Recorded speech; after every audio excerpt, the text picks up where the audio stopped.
hablar de la presencia africana en un siglo en concreto o en una época en concreto. Y entonces, pues tengo este honor, si se me permite ponerme esta medalla, de ser la primera persona en la historia de España que ha hecho una narrativa de la presencia africana negra desde la prehistoria hasta la actualidad en un mismo trabajo, ¿de acuerdo? Es decir, se han hecho trabajos, hay muchos trabajos sobre todo sobre el siglo de oro, que no es un siglo, que es un siglo y medio, 2 siglos, pero bueno, sobre el siglo de oro, se han hecho trabajos sobre la contemporaneidad, las migraciones contemporáneas, se ha hablado de esclavizaciones, pero no se había hecho ningún trabajo que mostrase la presencia constante y persistente de las poblaciones africanas negras desde la prehistoria hasta la actualidad. Entonces, este es el recorrido que yo hago en la tesis. Entonces, la tesis tiene una parte de investigación entre arqueología, bibliografía, historiografía, todas estas cuestiones, y también tiene una parte de arte, y luego está la parte de biografías. Entonces, estas son las biografías que vais a encontrar en el libro.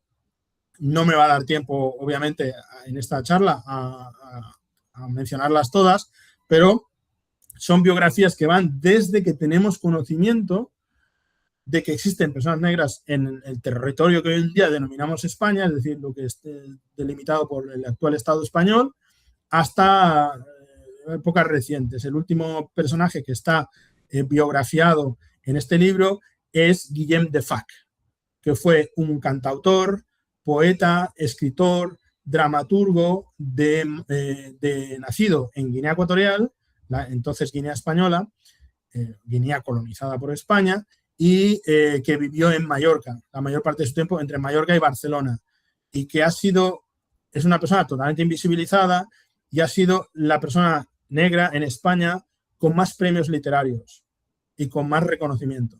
Entonces, para que veamos, empezamos por ahí analizando este tema, y es que tenemos una persona del siglo XX, de la segunda mitad del siglo XX, que ha sido ampliamente premiada, pero que es prácticamente desconocida por la inmensa mayoría de la población, salvo los que viven en Mallorca, incluso en Mallorca, salvo los que viven en la ciudad donde él creció, que fue Manacor.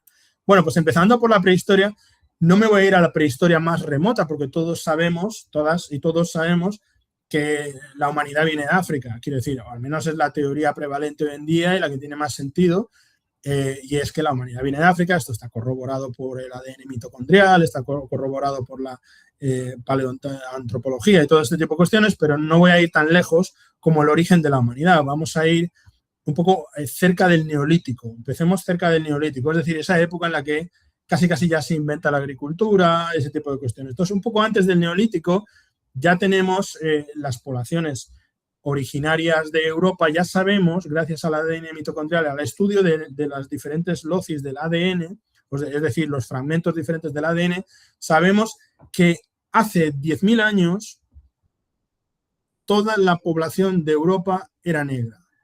Esto es importante tenerlo en cuenta, ¿eh? No estamos hablando del origen de la humanidad hace 200.000 años o 80.000 años o 67.000 años, que fue cuando 47.000 años, que fue cuando entró el Homo sapiens en Europa y se encontró con los neandertales y todo esto. No, estamos hablando de hace 10.000 años. Entonces, hace 10.000 años, toda la población de Europa era de piel oscura, de cabello rizado, y muchos de ellos, si no todos, tenían una particularidad que era una mutación en los ojos, que tenían los ojos claros, probablemente azules o verdes. Pero por lo demás eran personas físicamente africanas, ¿de acuerdo? Y se había mantenido esa morfología africana originaria, se había mantenido hasta ese momento.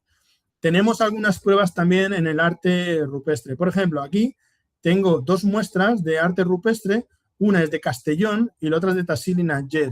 No hay prácticamente diferencia entre los 2 estilos, porque el estilo de Castellón proviene de Argelia, y Argelia estaba en ese momento habitado por personas negras. Tenemos la fortuna de tener algunos dibujos en los que se presentan a las personas de perfil. Entonces podemos ver su perfil físico, ¿eh? Y no soy yo que lo digo. Por ejemplo, es una figura del abrigo del Ciervo de 2 Aguas en Valencia. Es del 7.000 antes del presente, o sea, 5.000 antes de Cristo, de la época de los cristianos, y aquí se ve el perfil, que es un perfil africano típico. Por ejemplo, aquí lo vamos a ver mejor, otro perfil, la figura del hocico de Chornas en Teruel. No sé si lo podéis apreciar porque como no me deja ampliar la diapositiva, pero lo voy a ampliar así, a ver si así se puede. Ahí lo veis más grande, ¿verdad? Entonces ahí podéis ver el perfil de la persona, es decir, aquí tenemos la nariz, los labios, etcétera. Ellos mismos representándose. Quiere decir que esto no es una representación de otras personas, no, son los propios habitantes que había en la península ibérica que se representan a sí mismos con los rasgos que tenían. ¿Qué tipo de poblaciones había? Pues mira, fijaros, aquí hay un tema importante y es que los prehistoriadores y arqueólogos de finales del siglo XIX y principios del siglo XX tenían una metodología muy antigua para lo que se considera hoy en día ciencia, pero muy efectiva, que era sobre todo la craneometría, es decir, hacían mediciones de las personas, etcétera, ¿no? de los restos óseos de las personas. Esos arqueólogos, la mayoría, sobre todo los que no eran, bueno, prehistoriadores, esos que estuvieron estudiando las poblaciones prehistóricas de la península ibérica y que la mayoría no eran españoles, porque había alemanes, había franceses, de otros lugares de Europa, todos coinciden en que las poblaciones prehistóricas de la península ibérica eran negras. Tenían características morfológicas africanas. Y el autor español que más indagó en esto fue Pere Bosch y Gimpera, que fue conseller de Cultura en el momento de la Guerra Civil, poco antes de la Guerra Civil Española, y que se tuvo que exiliar. Y Pere Bosch y Gimpera fue de los pocos peninsulares que efectivamente reconoció todo esto, lo analizó y dijo, sí, efectivamente, en esa prehistoria, antes de la Edad del Hierro, las poblaciones eran de estos tipos. El Homo afertaganus, que está analizado por Méndez Correa, que fue un prehistoriador portugués, los capsienses y sudánicos, los protoíberos, que son jamitas, que son mal llamados protobereberes, que serían los Imazighen antiguos, que eran negros también, y luego los íberos, que son sus descendientes, que ya son poblaciones más mestizadas. Esto era lo que hubo en la prehistoria desde el Neolítico hasta la Edad del Hierro.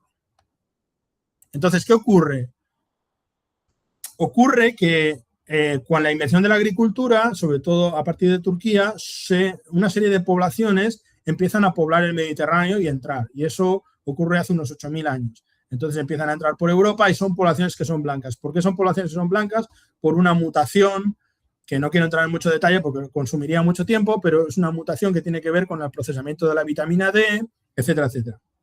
Entonces esas poblaciones que son blancas pero de rasgos mediterráneos, es la primera oleada de personas blancas que entran en Europa.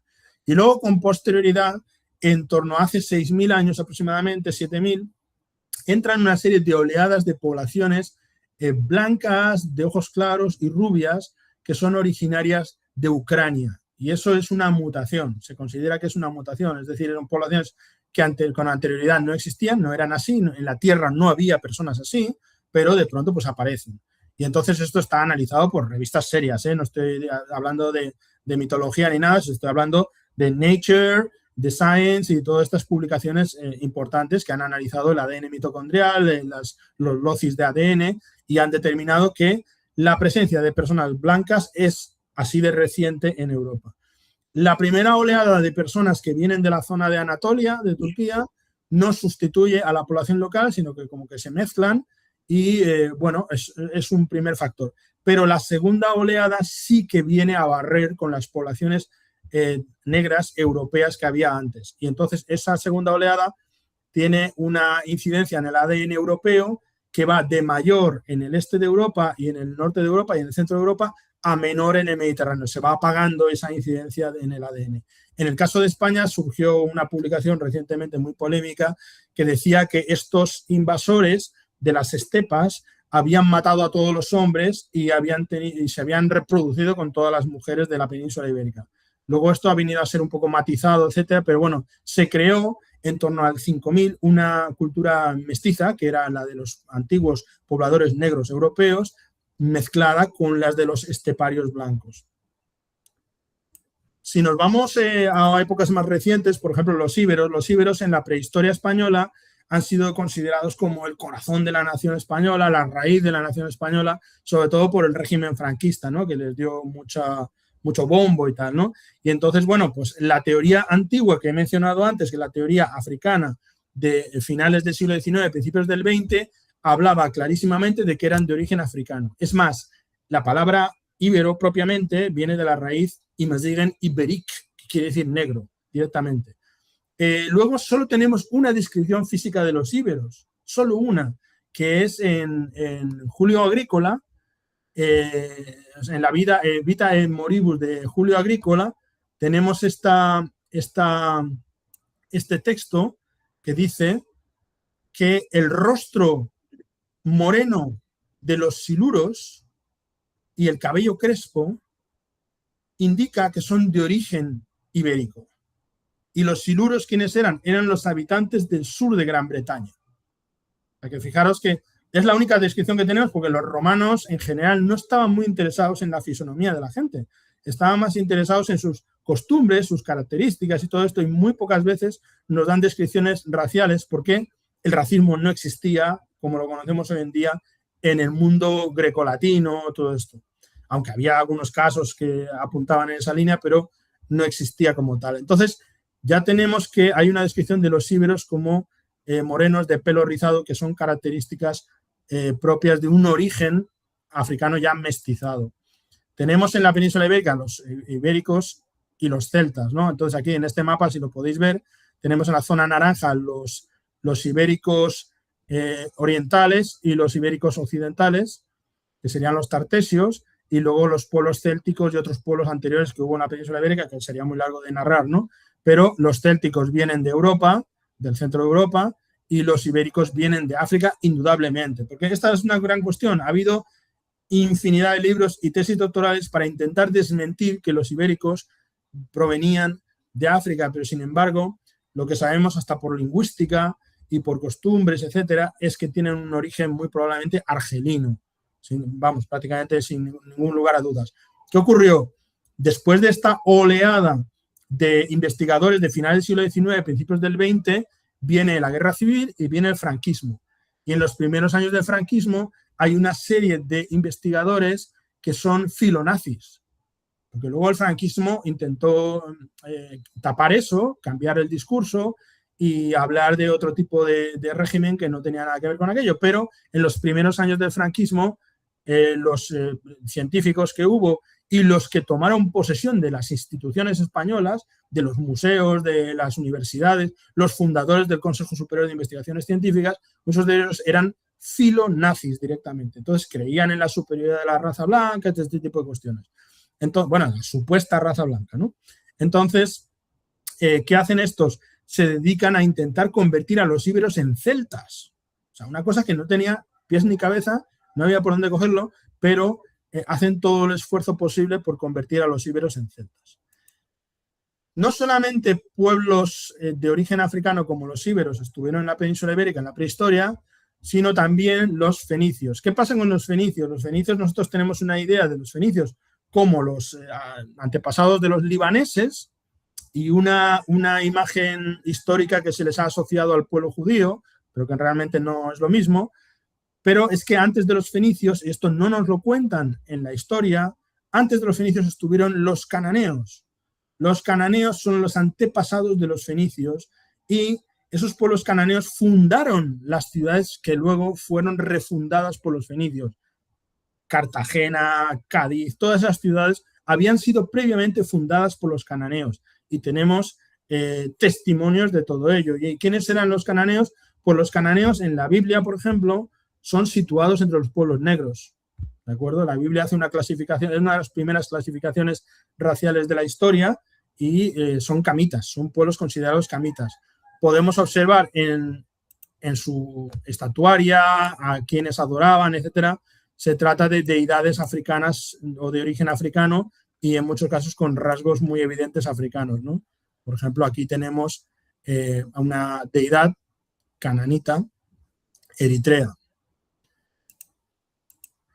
Hay que tener en cuenta que los cananeos provienen del Mar Rojo, que es de donde de donde viene el nombre de Eritrea, Eriteia, venían del norte del Mar Rojo, que era la zona costera de Egipto. Entonces esos eran los cananeos. Tenemos episodios muy concretos narrados por las fuentes medievales y modernas, porque es importante saber que hasta el siglo XVII no se consolida el racismo en la península ibérica, y particularmente el racismo antinegro aparece incluso un poco después.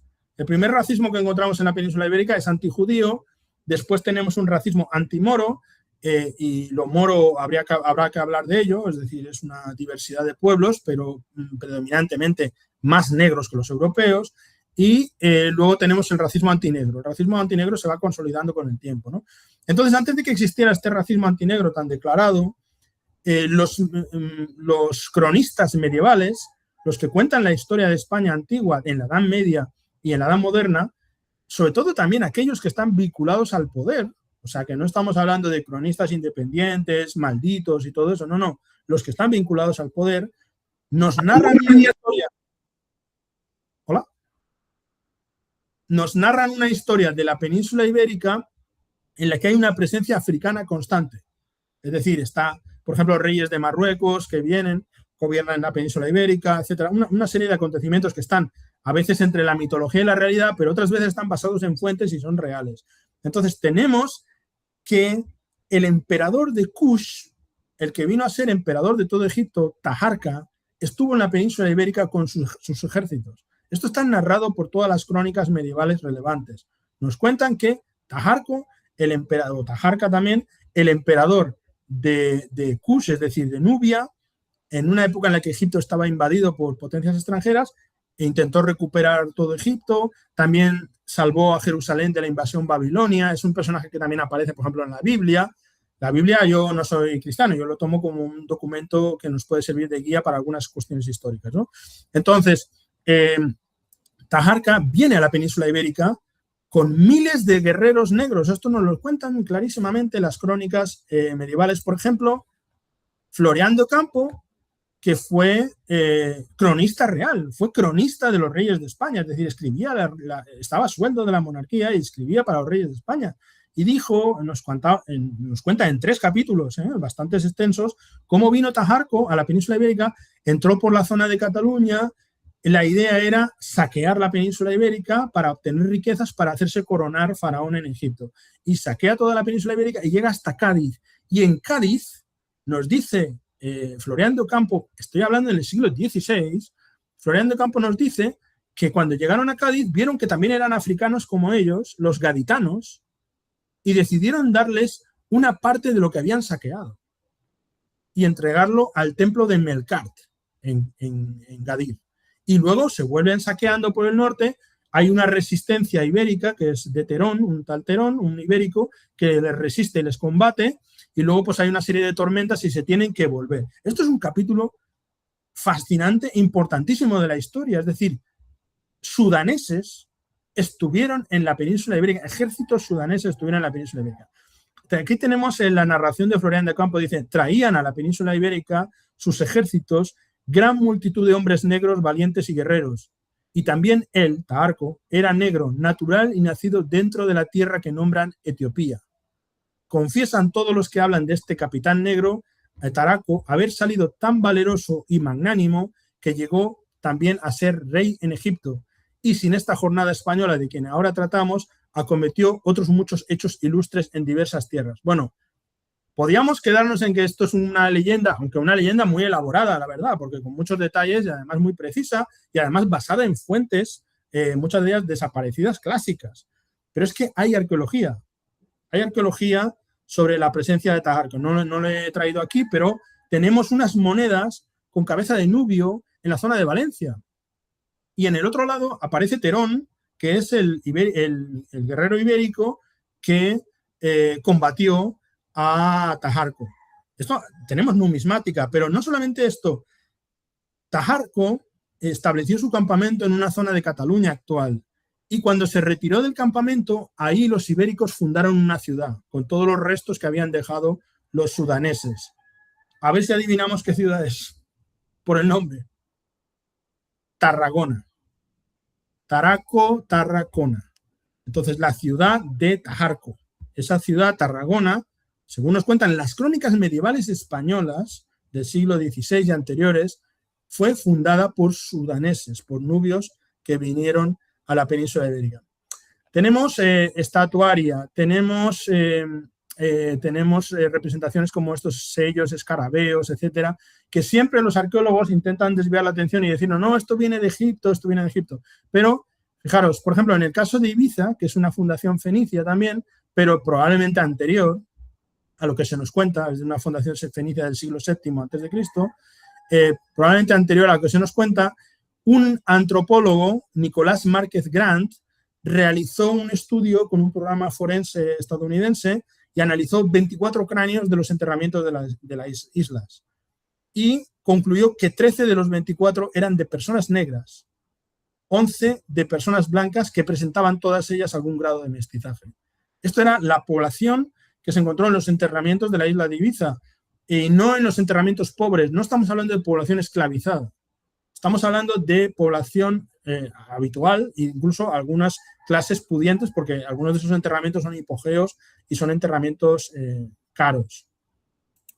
Y bueno, tenemos otras representaciones, por ejemplo, de la época de la entrada de los cartagineses, porque claro, cuando nos hablan de los cartagineses en la península ibérica, parece que vinieron en son de paz y que no fue eso una ocupación, pero en realidad en la época de las guerras púnicas, para quien tenga ese conocimiento, sobre todo a partir de la Segunda Guerra Púnica, los cartagineses ocuparon la mayor parte de la península ibérica y los cartagineses son descritos por las fuentes como libio-fenicios. Es decir, libio-fenicios quiere decir entre fenicios y norteafricanos, ¿no? Y esos cartagineses trajeron también contingentes de personas negras. Tenemos muy pocas representaciones de esos hechos, pero, por ejemplo, aquí tenemos en Osuna una representación de un cartaginés sometido bajo un león, porque, claro, aquí no vamos a romantizar el pasado. La mayoría de las representaciones que tenemos de personas negras en la península ibérica las tenemos en tanto que invasoras, etcétera, etcétera, ¿no? Entonces, en este caso, es un cartaginés considerado invasor, sometido por la ciudad de Osuna, por la garra del león de la ciudad de Osuna, y podemos ver claramente que se ha representado el pelo rizado. Aquí se ve, pues hombre, es un relieve en roca, no se ven los colores porque estaba pintado antiguamente, pero se ve claramente que el pelo es rizado y que es la representación de un cartaginés, sin duda alguna. Bueno, eso lo único que son unas pinceladas que os estoy dando porque no ocuparía toda la charla de la prehistoria, ¿no? En la prehistoria tenemos ya muchos ejemplos de presencia negra de todas las formas. Podríamos hablar también de las vírgenes negras. Es un asunto muy extenso, muy largo, pero lo que sí puedo deciros es que ha habido mucha polémica al respecto de por qué esas vírgenes son negras. Siempre se ha dicho de que las vírgenes negras, que son las más antiguas de la península ibérica, son porque la madera que se utilizó, porque los pigmentos que se perdieron, por el humo de los candelabros, etcétera, etcétera. Pero en realidad todo eso es falso porque muchas de esas figuras llevan otras partes, por ejemplo, el vestido o otras partes del cuerpo no son negras. Entonces, clarísimamente todo eso es mentira. Inicialmente se hicieron negras. Lo que yo encontré a través del análisis de mi tesis doctoral es que la inmensa mayoría de la población en España tenía la firme convicción de que la Virgen María, o sea, la madre de Jesús en la historia cristiana, era una mujer negra. Esto era una convicción absoluta. Y de hecho, encontré en una obra del siglo XVII, que se llama El Donado Hablador, un diálogo entre dos sacerdotes. Entonces, un sacerdote está pintando a la Virgen María negra y el otro le está reprendiendo, le está diciendo que por qué la pinta negra si un ser tan excelso no podía ser negro. Y eso es el momento en el que ya empieza el racismo antinegro, siglo XVII. Entonces, el otro le contesta, le dice, pero si todo el mundo sabe que la Virgen María era negra. Eso es lo que le contesta. Y entonces el otro sacerdote le dice que no, que eso es una representación ideológica, que lo que viene a decir que es negra porque proviene de la tierra y proviene del pecado, pero se hizo blanca por la pureza, etcétera, etcétera. Entonces ese diálogo lo tenemos en Jerónimo Yáñez, el Donado Hablador. Bueno, aquí tenemos muchas de las vírgenes negras, no voy a entrar en detalles, Zaragoza, Cataluña, Nuestra Señora de Atocha, Almudena, Chipiona, etcétera, etcétera, etcétera. Y muchos santos también, por ejemplo, San Fermín era negro. Bueno, aquí entramos en una biografía, porque San Fermín no es solo una figura del santoral, sino que también fue una figura histórica. Y sabemos que era negro porque hay crónicas romanas que nos dicen que era africano. Entonces sabemos su origen, sabemos de dónde venía, sabemos que su padre era un militar de origen africano llamado Firmo, asentado en el norte de la península. Aquí lo tenemos, voy a pasar rápido por estas cuestiones. Tenemos casos comprobados por la arqueología, por ejemplo, en el caso de San Isidro. En el caso de San Isidro, los huesos han sido analizados. San Isidro, patrón de Madrid, y una persona de origen africano y fallecido a los 45 años. Cuando dicen de origen africano en un análisis de ADN y en un análisis craneométrico, nos están diciendo que es negro. Eso, en mayor o menor medida, afromestizo, más mestizo, menos mestizo, pero este era San Isidro, por ejemplo, ¿no? Bueno, voy a dar un salto enorme y voy a entrar en la época medieval con la presencia musulmana en la península ibérica. Entonces, la presencia musulmana en la península ibérica ha sido leída en clave árabe, es decir, se nos dice que los árabes estuvieron en la península ibérica, pero esto realmente no es así. Árabes hubo, pero pocos. Fueron la minoría. Realmente la mayoría de las personas que entraron en la península ibérica a partir del año 711 eran personas negras norteafricanas, incluso de la zona del oeste de África, en muchos casos de Mauritania, Senegal, etcétera, etcétera. Dependiendo del momento histórico, no fue todo exactamente igual. La presencia cubre 781 años, la presencia política cubre 781 años y hay momentos de más presencia, de menos presencia. Tampoco quiero irme por el lado de los afrocéntricos estadounidenses, que exageran mucho esta cuestión, y tampoco toda la península ibérica estuvo 780 años ocupada por los musulmanes. Esto no es así, ¿no? Mayormente fue el cuadrante sur, ¿no? Pero eso no quita que hubo una influencia muy relevante de personas norteafricanas más y menos mestizas, más o menos negras, más o menos imaziguen, pero que la inmensa mayoría de personas que entraron a la península ibérica no fueron árabes.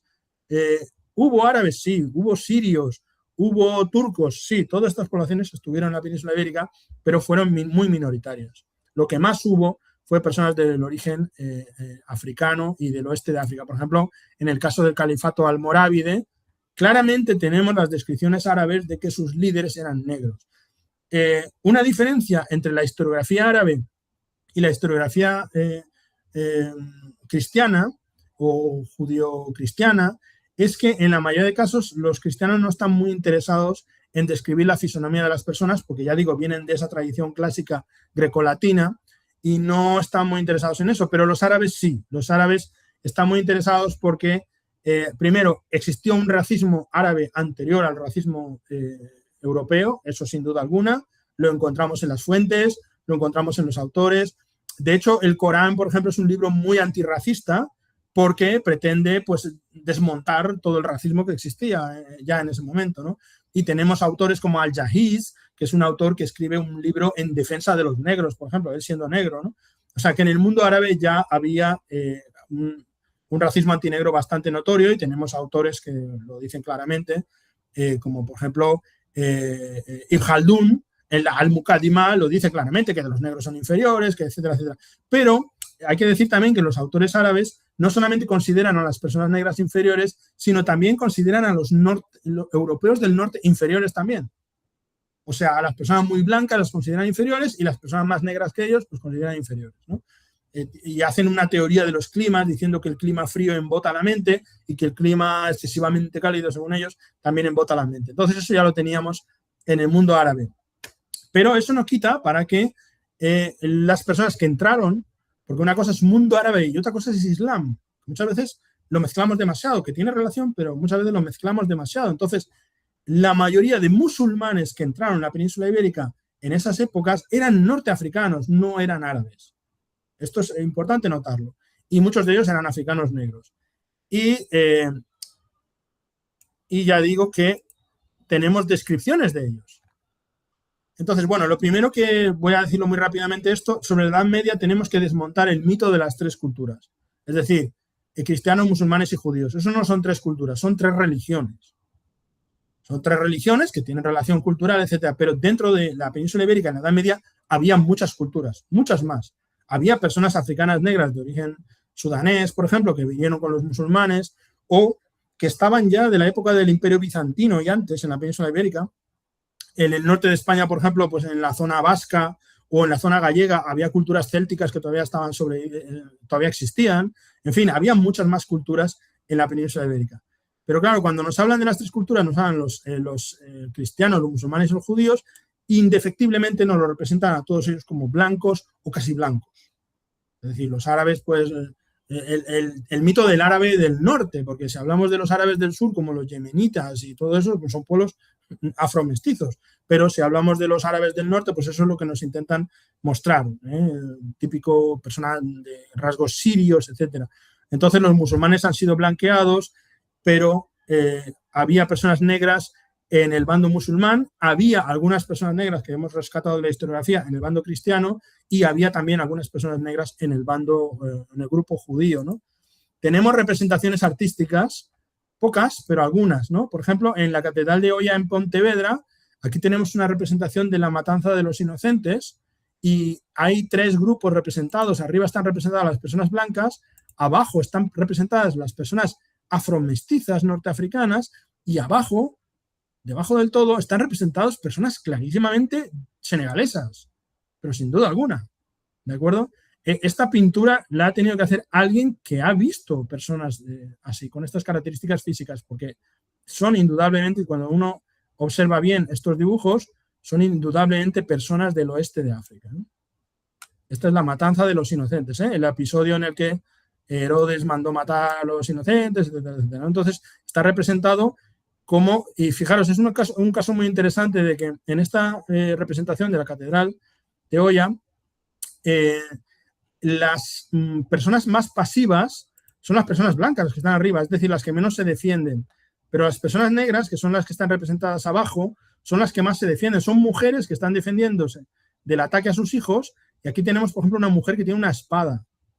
Aquí otra mujer que están dos de ellas sujetando a uno de los soldados. O sea, muestran como una agencia de las mujeres, ¿no? Una agencia femenina, un poco el matriarcado, vamos a decir, ¿no? Bueno, esto es una representación del siglo XIV, perdón, del siglo XII. Yo utilizo otra cronología diferente, no voy a explicarlo porque es muy largo, pero esto es el siglo XII. Bueno, tenemos personajes, por ejemplo, que se hacen llamar a sí mismos el negro. Esto es un poco problemático porque no sabemos si se refieren al color de la piel o a otro tipo de características, pero en el caso de Fernando el Negro, que fue el primer fundador de los primeros monasterios de Castilla y de los primeros pueblos de Castilla tras la conquista musulmana, él mismo se dice nigro, es decir, negro en latín, que se refiere a una cuestión étnico-racial, no se refiere al color. Entonces, clarísimamente, Fernán González era una persona que se designaba a sí mismo como negro y que fue un conde que realizó varias fundaciones de monasterios y de pueblos en Castilla, en el norte de Castilla. Eso es una bibliografía que la tenéis más en detalle en el libro.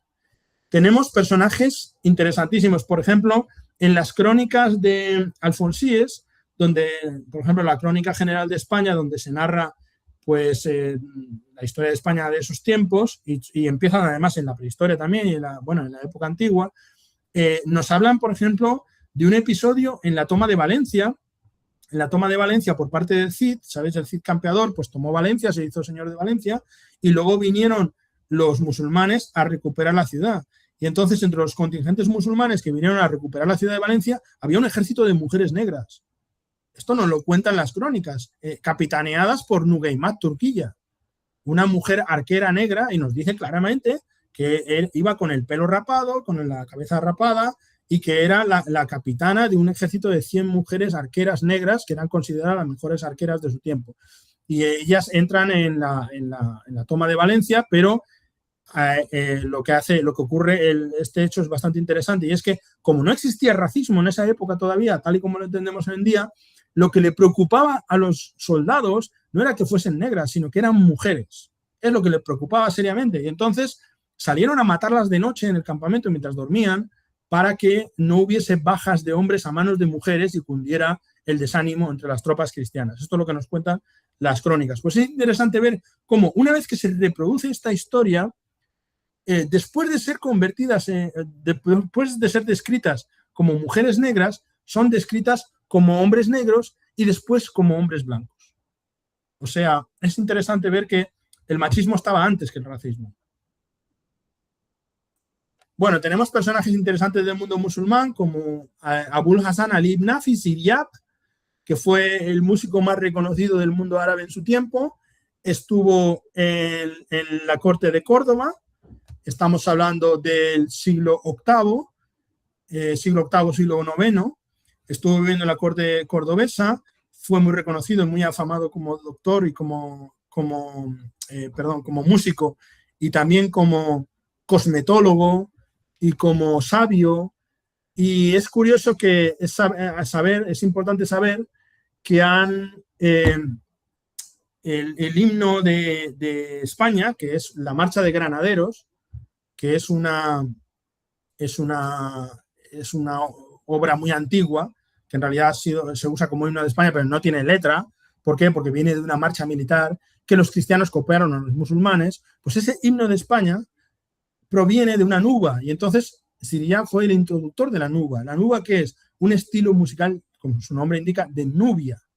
Y ese estilo musical que introdujo Siria en España, que es la nuba, pues una de las composiciones de la nuba es la Marcha de Granaderos, la nuba al-Istiklal, en realidad, que es el origen de la nuba, y que se convirtió en la Marcha de Granaderos, los granaderos, que es un cuerpo del ejército, y luego se convirtió en el himno de España. Pero el origen es ese. Es una nuba y se puede escuchar en internet, no quiero ahora ocupar mucho tiempo, pero la tenéis en YouTube. Si buscáis la nuba que da origen al himno de España, la vais a encontrar, nuba al-Istiklal, en internet fácilmente, y vais a ver la similitud. Es prácticamente lo mismo, es solamente el himno de España un poco más rápido y tocado con la U.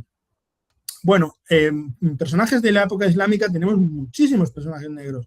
Abida al-Madaniyya, una de las mayores expertas en hadices. Los hadices son los dichos del profeta del Islam que no están recogidos en el Corán. Entonces, los hadices son muy importantes para la jurisprudencia islámica, porque muchas cuestiones no se pueden dirimir solamente con el Corán. Entonces, es necesario acudir a esas tradiciones. Entonces, hay una serie de grandes escuelas de hadices que difunden estos dichos que son considerados tan verídicos casi como el Corán.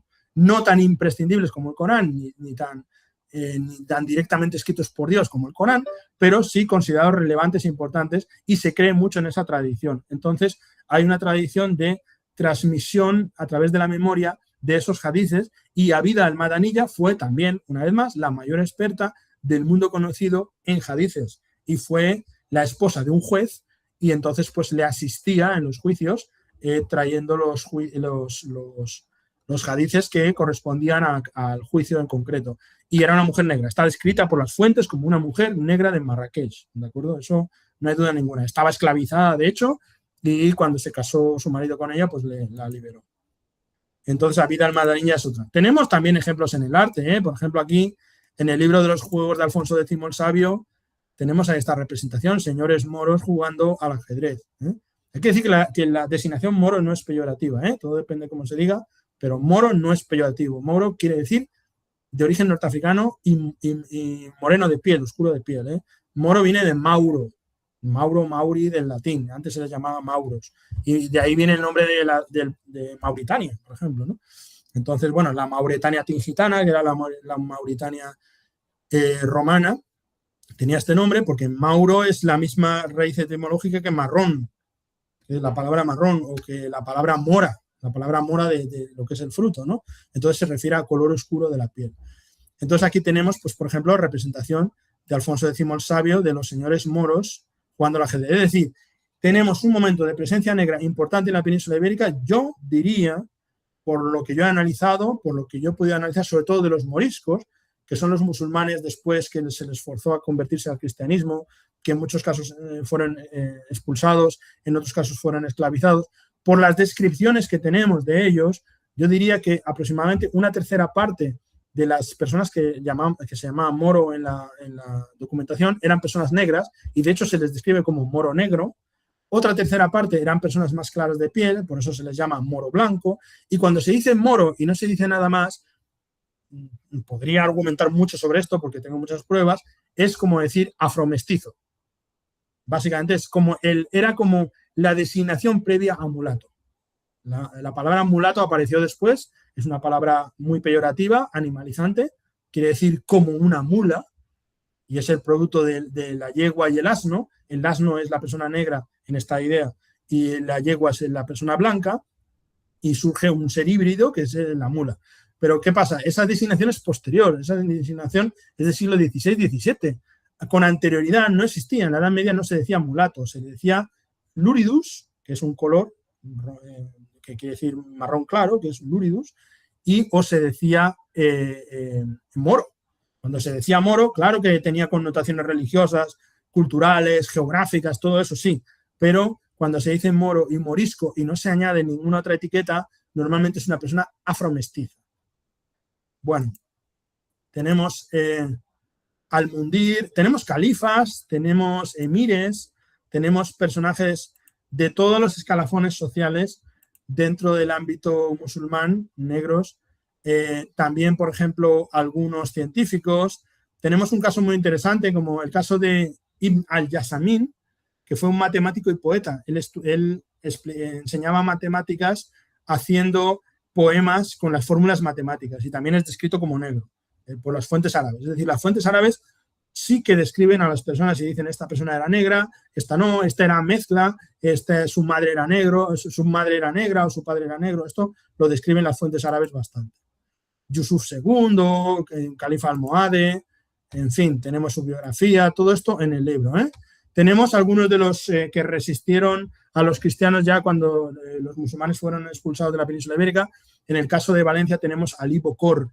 Ali Bokor fue el último líder, porque nos hablan de la revuelta de las Alpujarras, esa la conocemos un poco, pero no nos hablan de otras muchas revueltas que hubo musulmanas después de las ocupaciones cristianas, ¿no? Y en Valencia, Ali Bokor sostuvo una resistencia cristiana contra los musulmanes. Bueno, lo que vengo a decir es, aquí en este dibujo podéis ver lo que es el norte de África, el panorama humano del norte de África hoy en día. Tenemos el estereotipo del norteafricano cabileño o norteafricano muy al norte, pero la variedad del norte de África es esta. Hay personas de diferentes rasgos.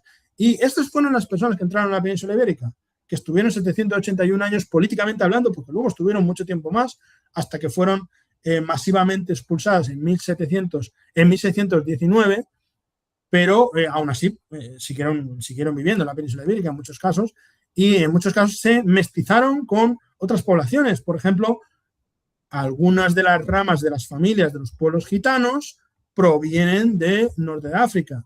Otras personas que son consideradas morenas en España, con cabello rizado, por ejemplo, en el sur de España, etcétera, son de origen africano, indudable, ¿no? Y luego, por ejemplo, entre los llamados mercheros, también hay una mezcla con personas de origen africano. No quiere decir que todo lo sea, estoy hablando de mezcla de un último refugio que encontraron las personas de origen norteafricano tras la expulsión. Bueno, tenemos casos en el ámbito cristiano también. Por ejemplo, Juan de Valladolid. Juan de Valladolid fue nombrado por los reyes católicos como juez de los negros en Sevilla, porque Sevilla era una ciudad que tenía por lo menos una octava parte de su población era negra, la mitad libre y la mitad esclavizada. O sea, todavía no estamos en un momento en que la mayoría de personas negras son esclavizadas. Y tenemos este Juan de Valladolid que los reyes católicos le nombran en 1475 juez de los negros de Sevilla. ¿Por qué? Porque había asuntos que eran propios de la población negra que los tenía que dirimir un juez negro. Entonces, sería quizás el primer agente intercultural de la historia de España, ¿no? Y clarísimamente dicen que le nombramos juez de los negros porque es negro como ellos. Bueno, vamos a la época moderna, a ver si nos da tiempo muy rápidamente. ¿Qué ocurre? ¿Cuándo empieza el racismo antinegro en la península ibérica? Bueno, pues primero ya digo, empieza con el racismo antijudío. Al principio es solamente una cuestión por ataque a la religión judía, pero luego se convierte en racial. ¿Cómo se convierte en racial? A través de lo que llamamos la limpieza de sangre, estatutos de limpieza de sangre. los estatutos de limpieza de sangre fueron una serie de normativas que fueron apareciendo a partir del siglo XV, que se van extendiendo por toda la península ibérica y que vienen a decir que las personas que tienen sangre impura no pueden acceder a cargos relevantes en la sociedad. No pueden tener títulos nobiliarios, no pueden ser profesores, no pueden ser miembros de la iglesia, etcétera, etcétera. ¿Y qué significa el Estatuto de Limpieza de Sangre? Pues significa que ya tenemos un marcador biológico. Ya no estamos hablando de que se discrimina a la gente solamente por su religión. Se les está discriminando por un marcador biológico que es la sangre. ¿Y qué significa la sangre en la Edad Media, Edad Moderna? Es la genética. Porque la idea que había era que la sangre transmitía el carácter. Y por eso lo de la sangre azul de los nobles y toda esta cuestión. Entonces, la idea que había es que en la sangre residía el carácter de la gente, y cuando se decía tu raza, que todavía no estaba establecido el sistema de razas actual, pero se decía tu raza, se refería a tu familia, tus ascendientes, tu sangre. Entonces, los estatutos de limpieza de sangre es si me vais a permitir la extemporaneidad, es un sistema de apartheid clarísimamente. Se estableció en la península ibérica para privilegiar a las personas de origen europeo consideradas blancas y cristianas de antiguo. Y entonces, claramente, las normativas de estatutos de limpieza de sangre dicen que son para determinar quiénes son aquellas personas que son cristianos antiguos sin traza de moro, negro, judío o gitano. Claramente, lo dicen los estatutos de limpieza de sangre. O sea, que no hay ahí nada al respecto. No se menciona ni siquiera las religiones, porque cuando se dice moro en el siglo XVII o XVIII, esos moros peninsulares, que son los moriscos, ya están convertidos al cristianismo. Bueno, fijaros cuando yo hablo de desafricanización de la península de la historia de España, hay que decir que el último personaje que vivió en esa época de transición entre que estaba creciendo el racismo antinegro y ya se volvió imposible tener un cargo relevante siendo una persona negra fue Juan Latino.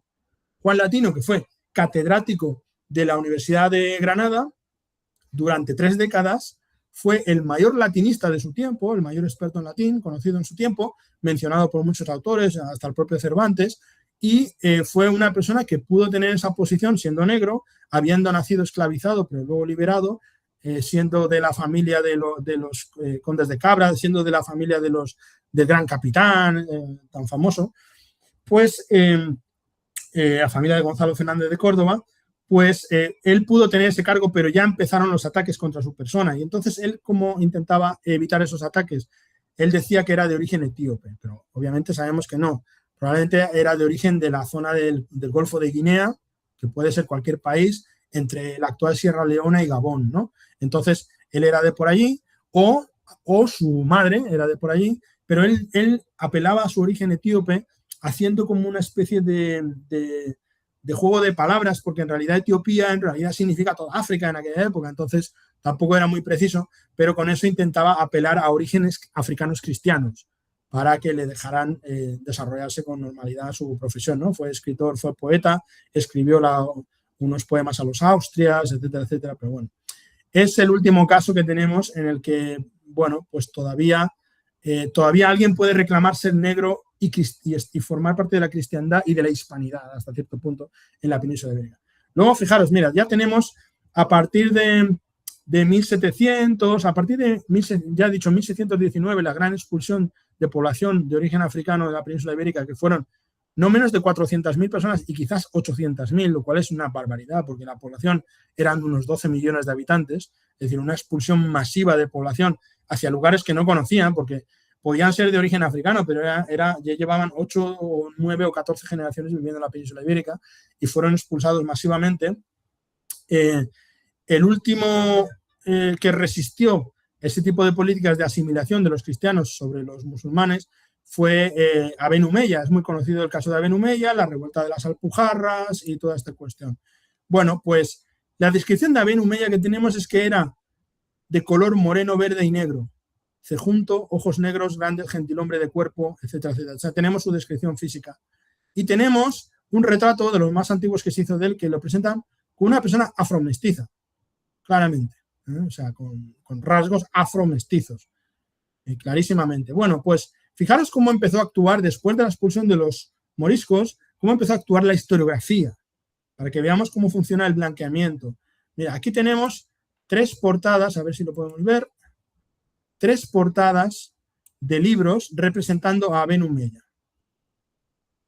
Aquí tenemos la lámina más antigua que tenemos de Aben Humeya, que es de 1676, y luego tenemos un libro que le representa en 1856, blanco, como podéis ver, y en otro libro de 1935 es que no solo es blanco, es que es rubio y de ojos azules, y de ojos claros.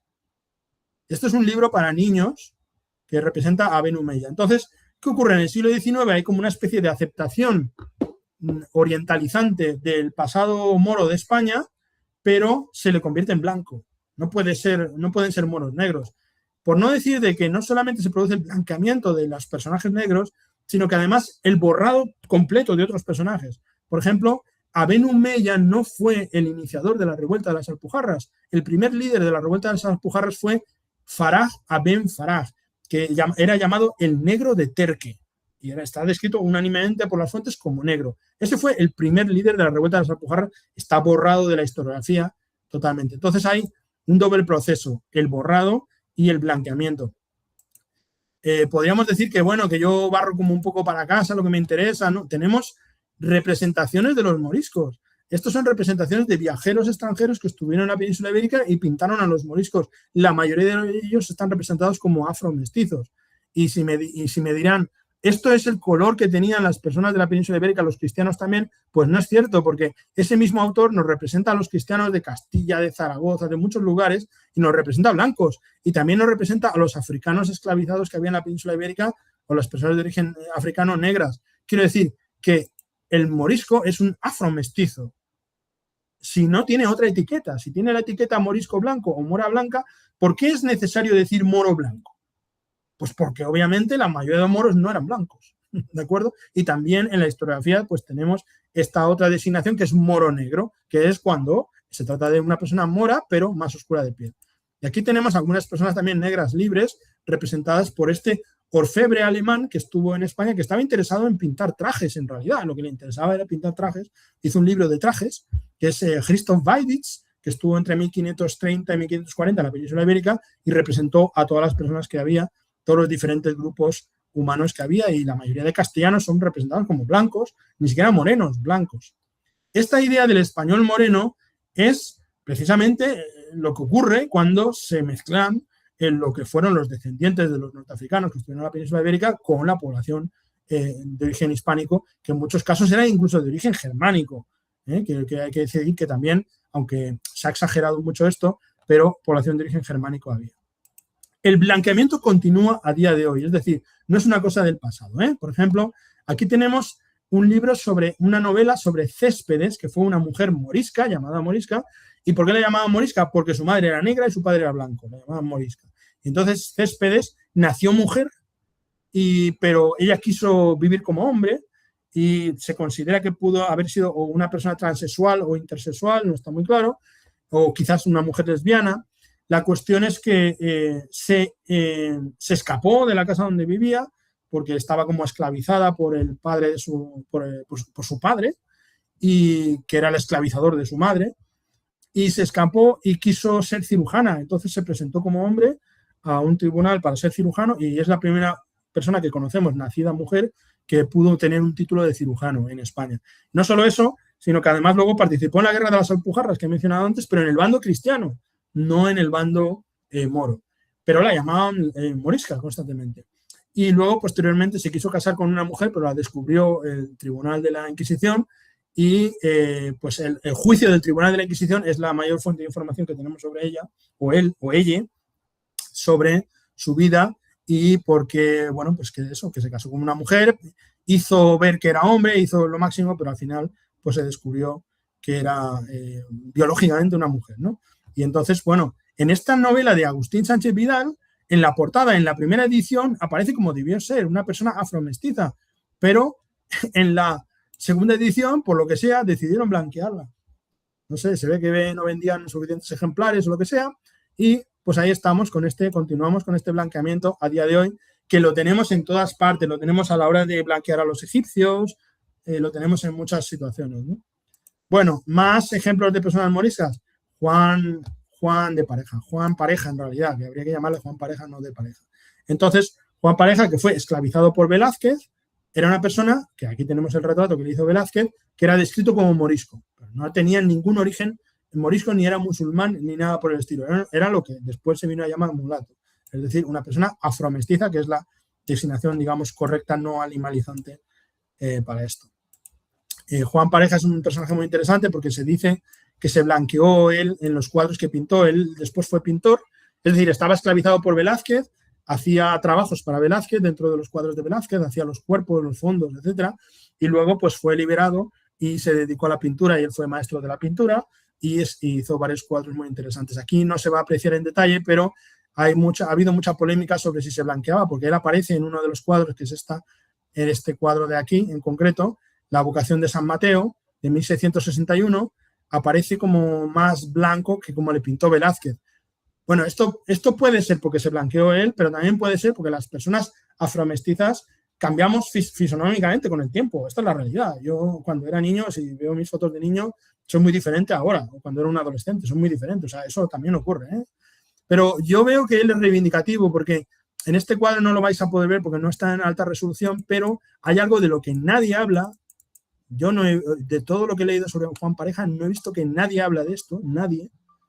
Y es que aparece un personaje negro detrás de una columna ahí, que está detrás de este otro personaje. Y bueno, pues es como una reivindicación de que la persona negra está como entre bambalinas mirando la escena. Esto es un detalle interesante. Me vais a disculpar 30 segundos. Ahora vengo.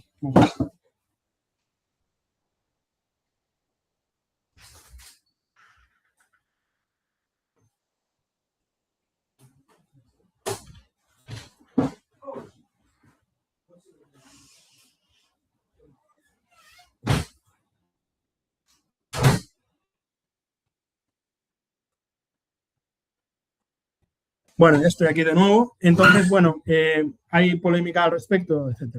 Otros personajes negros de la época moderna interesantes, porque claro, tenemos muchos personajes esclavizados, muchos personajes no biografiados, pero hay algunos que destacan por alguna cuestión. Entonces, bueno, pues quizás pueden ser considerados relevantes. Es Chicaba.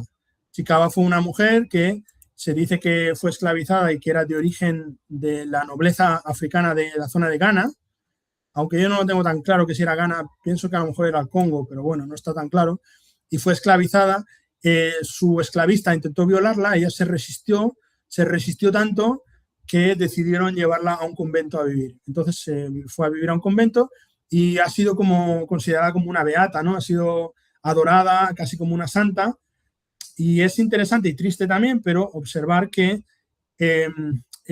tenemos testimonios que nos dicen que cuando Chicaba murió se volvió blanca.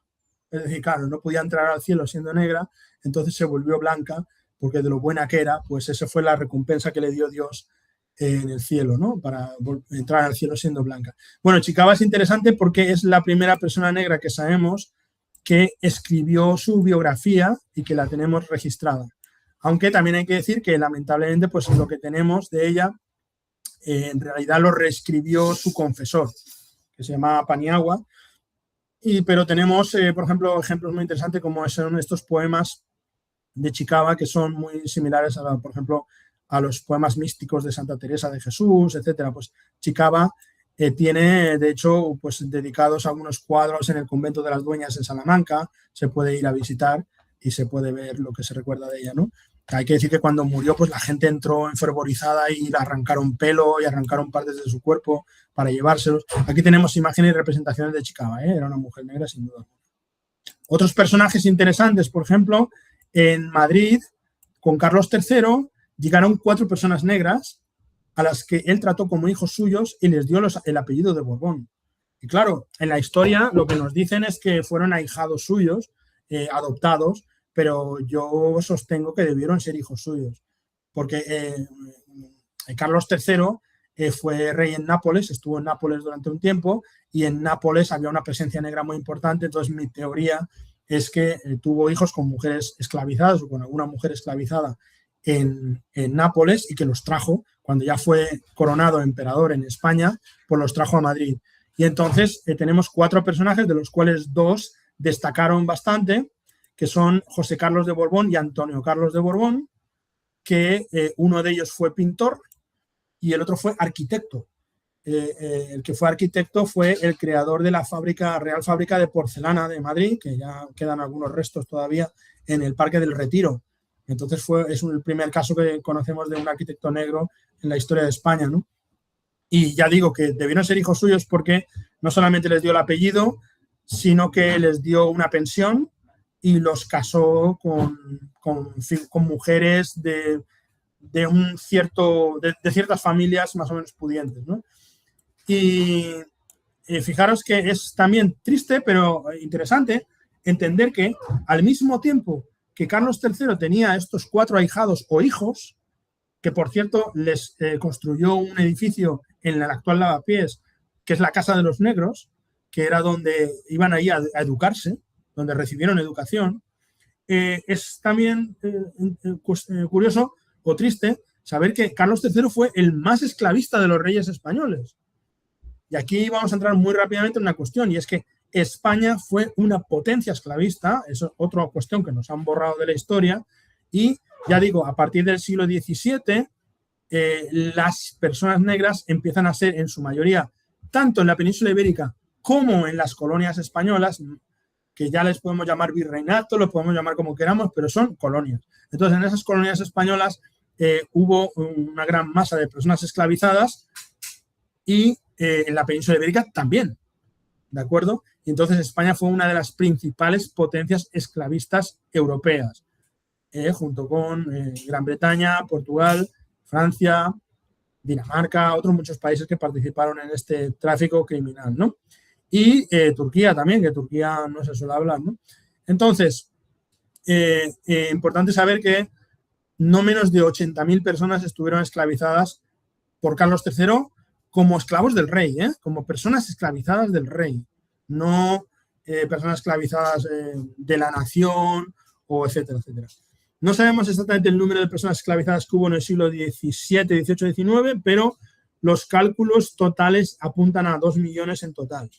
2 millones de personas, la mayoría africanas negras y algunas norteafricanas afromestizas, estuvieron esclavizadas en esas épocas en la península ibérica hasta la abolición de la esclavización, que sería un debate que podemos entrar también, pero bueno, no hay una ley en España que diga que queda abolida la esclavización. Realmente lo único que son unas leyes que dicen algo así como que los esclavos que vengan a la península ibérica serán libres, una cosa así.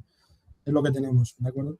Bueno, voy a entrar en la época contemporánea, ya en este repaso rapidísimo que he hecho de la historia, que yo diría que es desde las Cortes de Cádiz, desde la Constitución de Cádiz hasta la Guerra Civil, el primer tramo, y lo que voy a destacar es que se consolida esta idea de que España es el más africano de los países europeos. Se consolida esta idea de que África empieza en los Pirineos. Y con ello se consolida algo que es muy importante, que me gustaría que si de la charla nos quedamos con algo sea esto, es que se consolida el trauma español antiafricano. ¿Y en qué consiste este trauma? La negación de la africanidad de España. No solo la negación de la presencia negra en la historia de España, sino la negación de esa influencia africana negra en la historia de España y, sobre todo, la negación persistente de la presencia genética de genes africanos negros en la población española. Este es el mayor trauma de España y de ahí el mayor negacionismo, el gran negacionismo que hay en España de la presencia negra, en realidad es la idea de intentar apartar de España esta idea de que los españoles son africanos.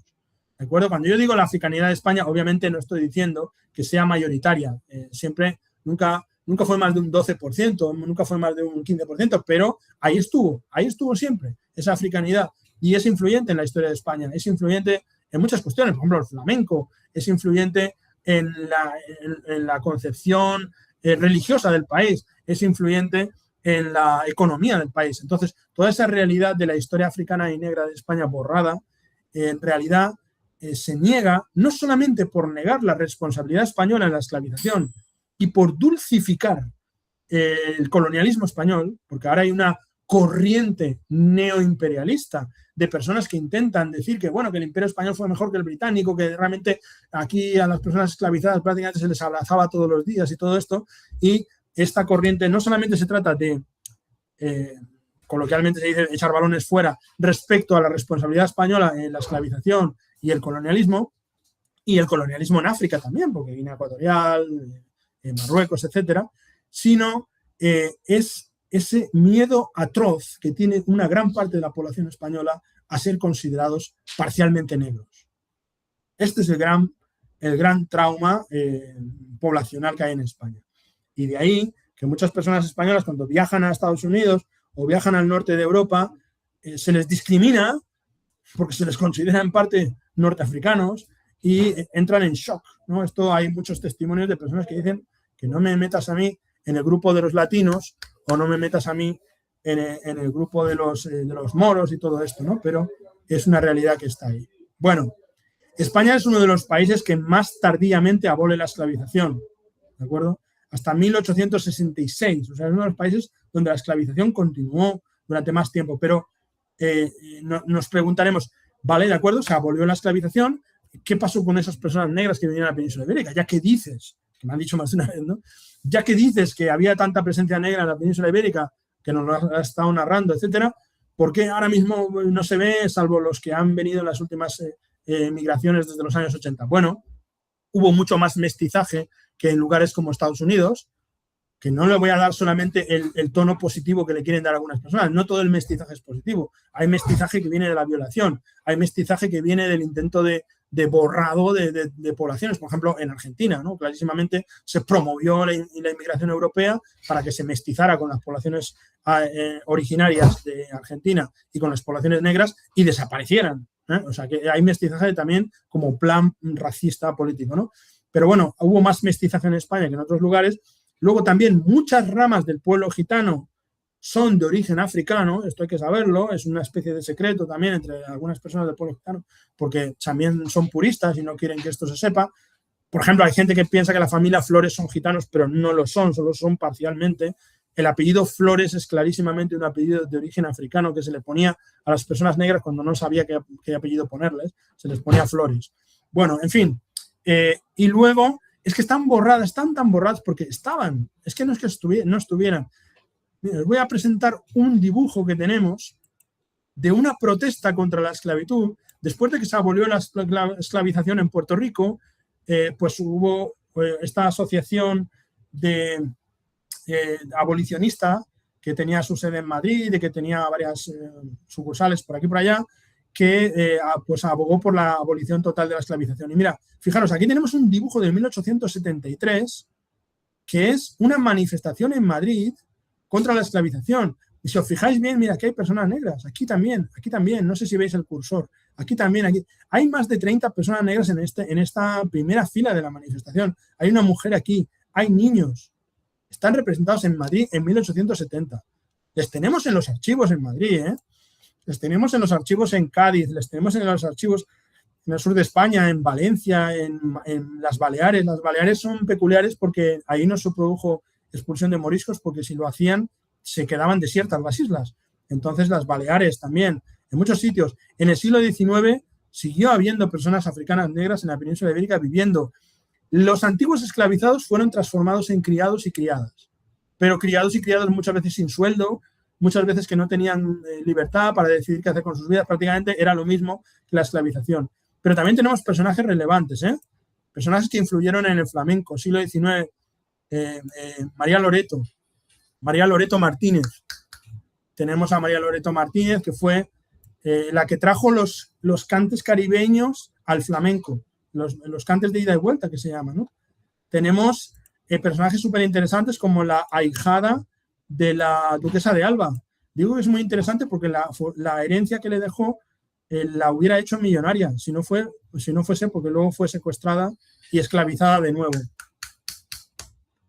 Tenemos, bueno, aquí la tenemos representada también, María de la Luz se llamaba, aquí la tenemos. Los dos niños adoptados que tuvo la duquesa de Alba de aquella época, un niño blanco y una niña negra. Bueno, hay muchos personajes, hay muchas historias, han sido borradas. Tenemos personajes en el mundo del toreo, del flamenco, el Meri, también. El Meri es la primera persona del flamenco grabada en una película de cine por los hermanos Lumière en la Exposición de París de 1900. Es decir, la primera vez que aparece el flamenco en cine, aparece el Meri bailando. Eso lo podéis encontrar en internet, si lo buscáis, pero bueno, en el libro tenéis la referencia.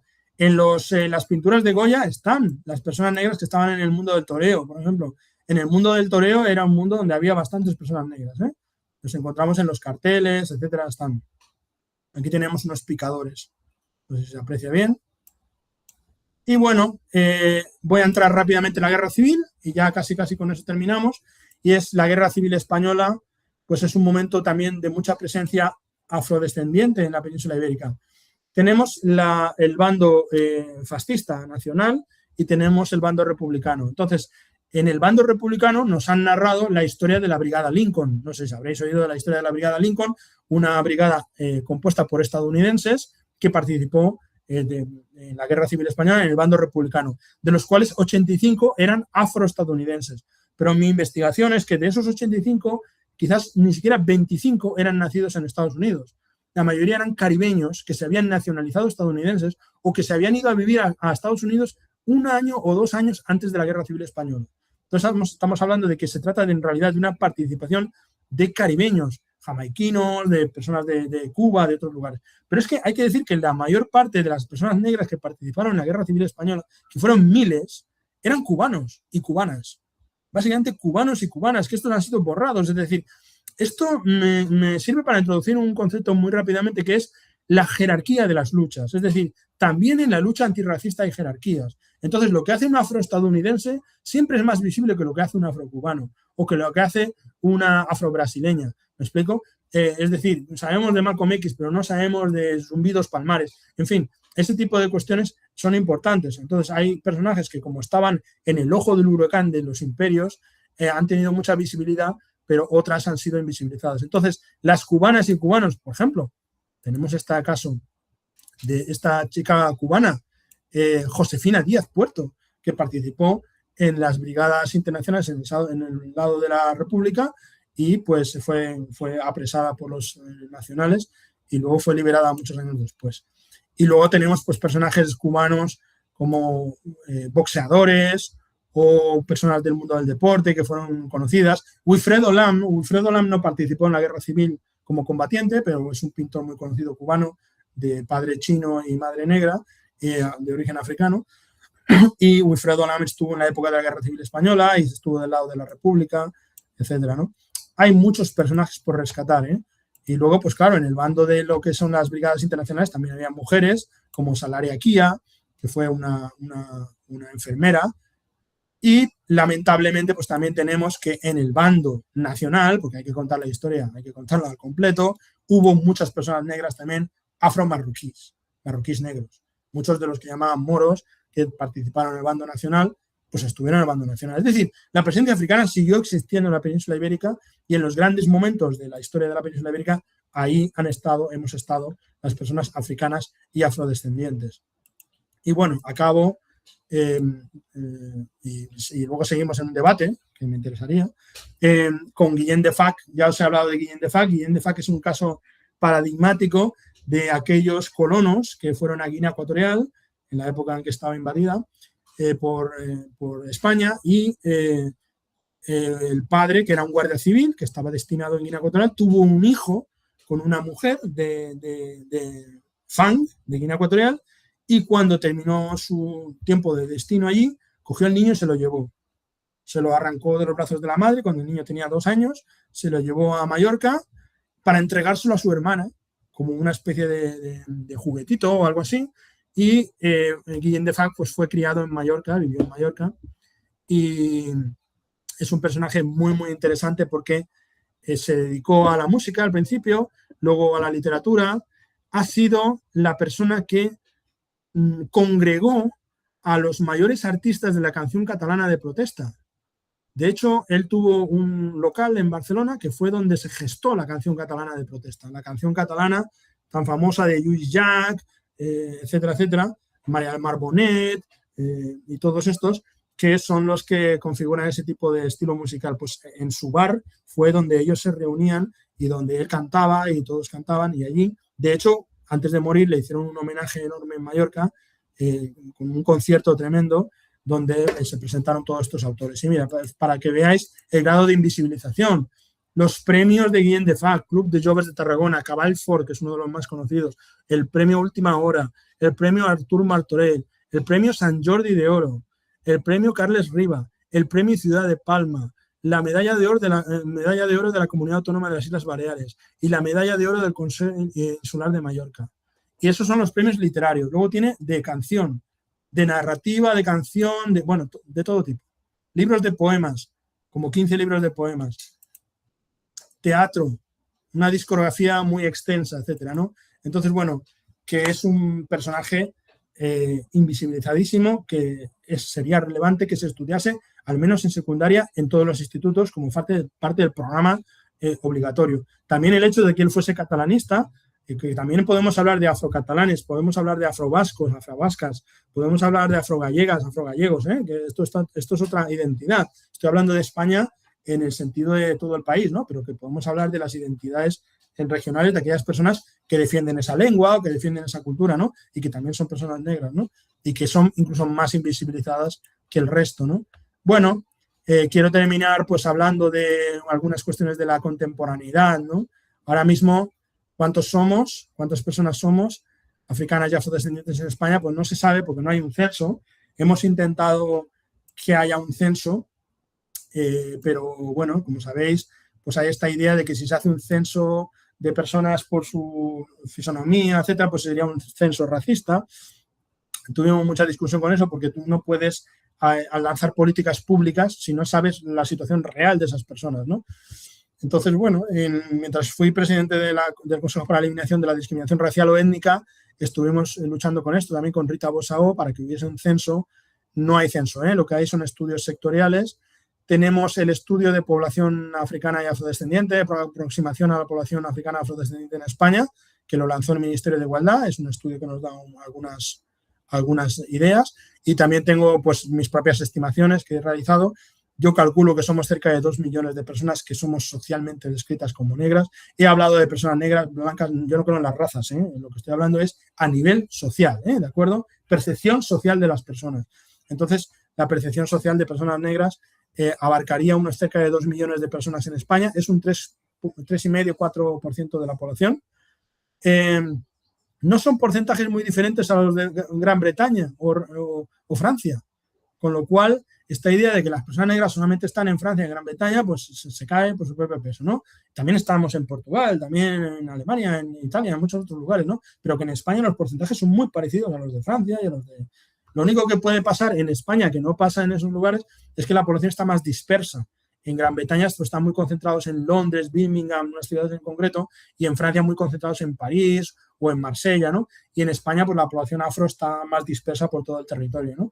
Pero no dejamos de ser 2 millones de personas que seguimos estando aquí, que seguimos luchando, que seguimos enfrentando el racismo, que seguimos enfrentando las injusticias. Somos agentes activos, no somos agentes pasivos, no somos agentes de estudio antropológico en el sentido clásico, de decir, estos seres primitivos que están aquí, que no tienen historia, que no tienen... No, somos agentes históricos, transformadores de la historia de este país, una parte importante de la historia de este país. Con eso digo, la historicidad, devolver la historicidad a las poblaciones negras es importante, y no solo a las poblaciones negras, otras, población gitana, otros pueblos que han estado en la península ibérica, pero devolver el carácter histórico a nuestras poblaciones es fundamental. ¿Para qué? Para incluirlas en el sistema educativo, para incluirlas en la narrativa del pasado de este país, para dejar de alienar a la persona negra, considerada siempre como exótica, extraña, e incluso hasta primitiva, salvaje, todo este tipo de cuestiones, de epítetos terribles que siguen funcionando y cada cierto tiempo vuelven, ¿no? Hubo una época en los 80, a principios de los 90, que parecía que se estaba acabando con el asunto, pero vino otra oleada de racismo tremenda.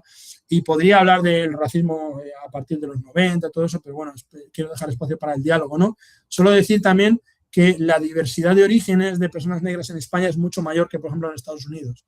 En Estados Unidos el gran bloque de personas negras viene de la época esclavista y, por lo tanto, la cultura afroestadounidense es muy específica, pero en España son comunidades con orígenes diferentes. Hay muchas personas nacidas en África, hay muchas personas de familias mestizas, ¿no? De padre blanco, madre negra, etcétera, y combinaciones, ¿no? Hay personas también de origen en Abya Yala, afroeuropeos también que residen en España, ¿no? Entonces, por eso la historia de la población afroespañola tiene algunas similitudes con la de Estados Unidos y otros lugares, pero no es igual porque aquí hay más diversidad y las generaciones son distintas, ¿no? Ahora hay una generación joven que reivindica el antirracismo, pero yo pertenezco a una generación anterior que reivindicábamos mucho más el panafricanismo, ¿no?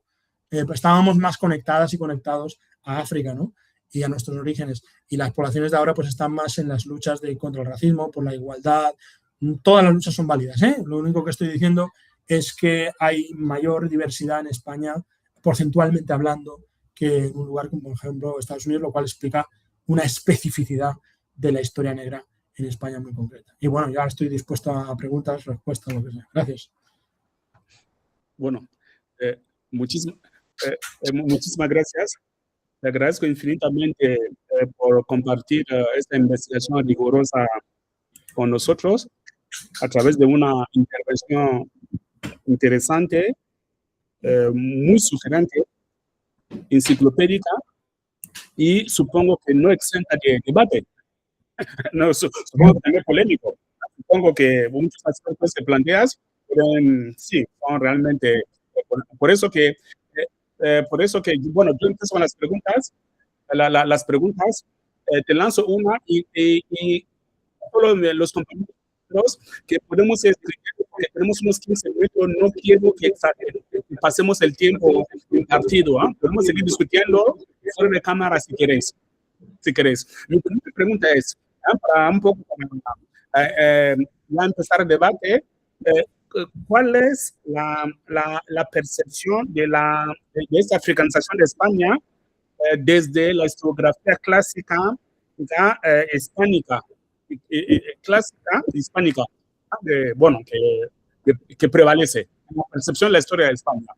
¿Cómo se ven esa investigación? Es toda ese relato histórico que nos ha narrado de la presencia negra en España en muchos ámbitos. Bueno, en primer lugar hay mucho negacionismo, hay muchas personas que directamente lo niegan sin haber estudiado los documentos, sin haber visto lo que sabemos y lo que tenemos, es decir, directamente lo niegan. Hay una actitud por parte de los neoimperialistas que existen de negación directa de las cosas y ya está, ¿no? Sin aportar contraargumentos válidos, ¿no? y documentación, ¿no? Directamente hacen negación o hacen una selección de la documentación que les interesa, entonces niegan esa presencia. Los que no la niegan la circunscriben a la esclavización. Hay muchas personas pues, que sí, que reconocen la parte esclavista. Normalmente vienen a intentar quitar responsabilidad a España como si pudiéramos tener una responsabilidad directa sobre hechos de hace 300 años. Yo no creo mucho en eso, ¿no? Pero bueno, la cuestión es que hay gente como que se quita encima el asunto diciendo que los españoles no esclavizaron en África. Es mentira. Es cierto, los españoles esclavizaron también y esclavizaron más que otros muchos, porque la cuestión es que hay una narrativa que nos dice que las personas esclavizadas que eran secuestradas en África y llevadas a las colonias españolas, eso lo hicieron los portugueses y los británicos. Eso fue cierto durante una época, pero luego España liberalizó ese comercio, los españoles participaron muy activamente, particularmente al final del comercio, cuando ya era condenado por muchas naciones del mundo y cuando era más álgido, es decir, cuando había más víctimas.